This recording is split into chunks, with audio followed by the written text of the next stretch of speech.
Di akhir tahun 2021 dan awal tahun 2022, ketegangan antara Rusia dan Ukraina meningkat. Setelah gambar satelit mengungkapkan pengerahan pasukan, tank, artileri, dan peralatan tempur Rusia yang muncul dari berbagai lokasi, termasuk Ukraina Timur dekat Crimea dan Belarusia, sekutu terdekatnya. Ukraina sedang dikepung dari segala arah oleh Rusia. Setelah berbagai pendekatan diplomatik dengan Ukraina selama beberapa tahun mengalami kebuntuan, dan sepertinya Ukraina lebih condong mendekat ke NATO, musuh bebuyutannya, maka secara tidak langsung Ukraina membuka jalan bagi moncong artileri NATO ke depan pintu gerbang Rusia. Rusia kini benar-benar merasa terganggu dan terancam, dan akhirnya memilih menyelesaikan masalah dengan tinjunya.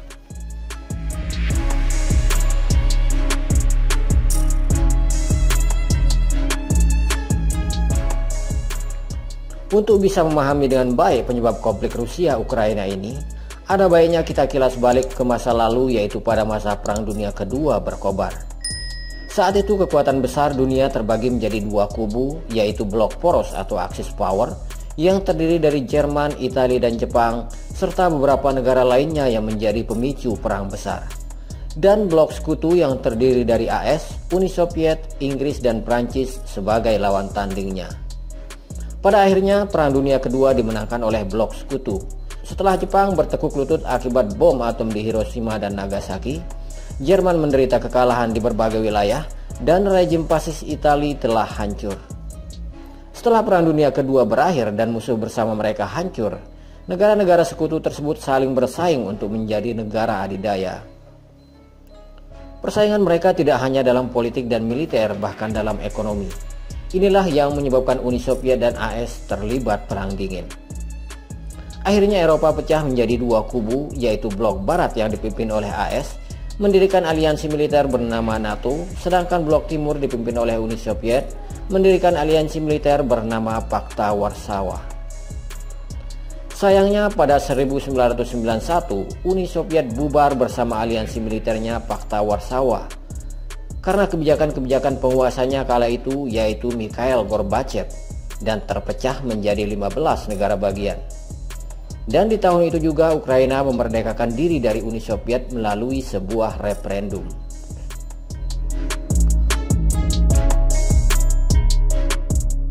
Untuk merangkul Ukraina, sebenarnya Rusia pernah mengajak Ukraina bergabung ke dalam Uni Ekonomi Eurasia yang didirikan oleh Rusia sendiri untuk memperkuat kerjasama internasional dalam bidang ekonomi. Tapi ditolak oleh Ukraina dan lebih memilih mendekat ke Uni Eropa dan NATO. Di tahun 2014 terjadi pergolakan di dalam pemerintahan Ukraina. Masa anti pemerintah berhasil melengsarkan Presiden Ukraina Viktor Yanukovych yang pro-Rusia dan Uni Ekonomi Eurasia. Situasi saat itu semakin menguatkan keinginan Ukraina bergabung dengan Uni Eropa dan NATO. Tentu saja ini membuat Putin marah, karena Ukraina akan membuka jalan bagi musuhnya NATO untuk memperluas ekspansinya ke timur. Kemungkinan pangkalan NATO akan berdiri di sebelah perbatasannya. Situasi kian diperparah dengan makin eratnya hubungan sejumlah negara ex-Soviet dengan NATO, seperti Polandia dan negara-negara Balkan. Rusia kini benar-benar merasa terancam.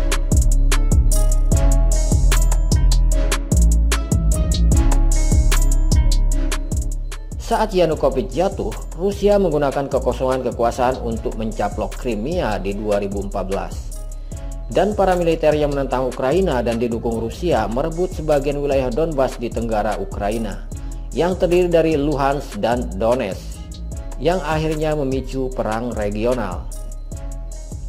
Pada 21 Februari 2022, Rusia mengakui Republik Donetsk dan Republik Luhansk berupa dua negara satelit yang diproklamasikan secara sepihak yang dikuasai oleh pasukan separatis pro-Rusia di Donbas.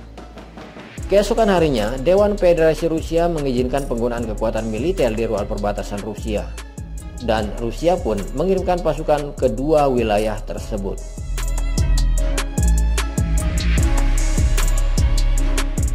Isu serangan bergulir sejak November 2021. Sebuah citra satelit menunjukkan penumpukan baru pasukan Rusia di perbatasan dengan Ukraina. Ini sebagai respon Rusia atas semakin dekatnya hubungan Ukraina dan NATO, sekaligus mengantisipasi ekspansi NATO ke timur. Sedangkan Barat meyakini Moskow menggerakkan ratusan ribu tentara bersama dengan tank dan perangkat militer lainnya untuk menyerang Ukraina. Tapi isu tersebut dibantah oleh Rusia.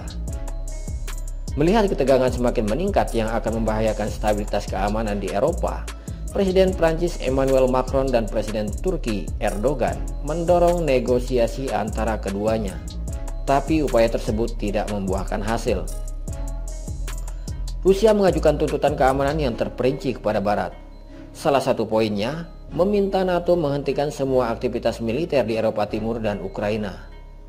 Rusia meminta aliansi tersebut untuk tidak pernah menerima Ukraina atau negara-negara bekas Soviet lainnya sebagai anggota. Rusia melihat ekspansi NATO terus berjalan ke timur selama 30 tahun lebih, dan kini infrastruktur NATO makin dekat ke perbatasan Rusia.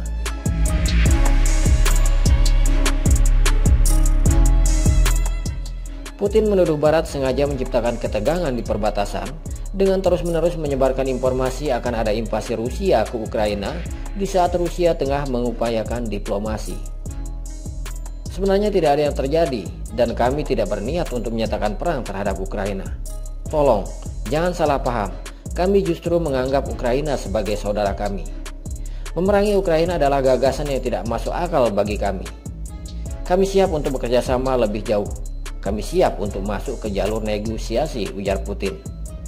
Meski begitu, negara Barat meragukan hal itu. Bahkan intelijen NATO di Eropa Timur menyebut Rusia mungkin tetap akan menyerang meski terbatas, dengan menggunakan wilayah pemberontak yang ada di Ukraina Timur.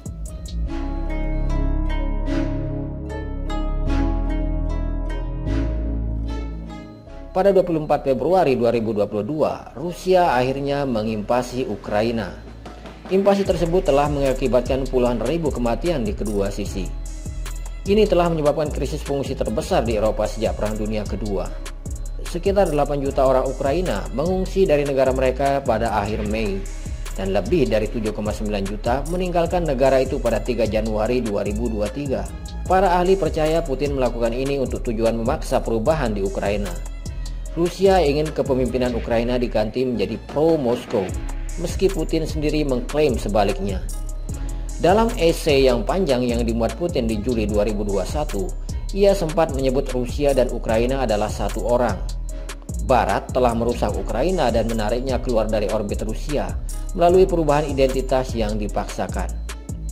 Putin tidak menganggap serangan ke Ukraina sebagai invasi, tapi menyebutnya sebagai operasi khusus untuk mendemilitarisasi dan denazifikasi Ukraina. Putin mengklaim bahwa Ukraina diperintah oleh neo-Nazi yang melakukan genosida terhadap etnis minoritas Rusia di sana. Menurut pihak Barat, jika Rusia diizinkan untuk membatasi kedaulatan Ukraina dengan mendikte aliansi Ukraina dan pilihan kebijakan luar negerinya dengan memerasnya dan melanggar integritas teritorialnya, itu dapat memberanikan orang lain yang ingin memperluas klaim teritorial ilegal termasuk di Laut Cina Selatan. Rusia dapat merusak prinsip-prinsip tatanan berbasis aturan internasional, melemahkan fondasi kerjasama internasional, dan pelanggaran ini mengancam perdamaian dan stabilitas di benua Eropa.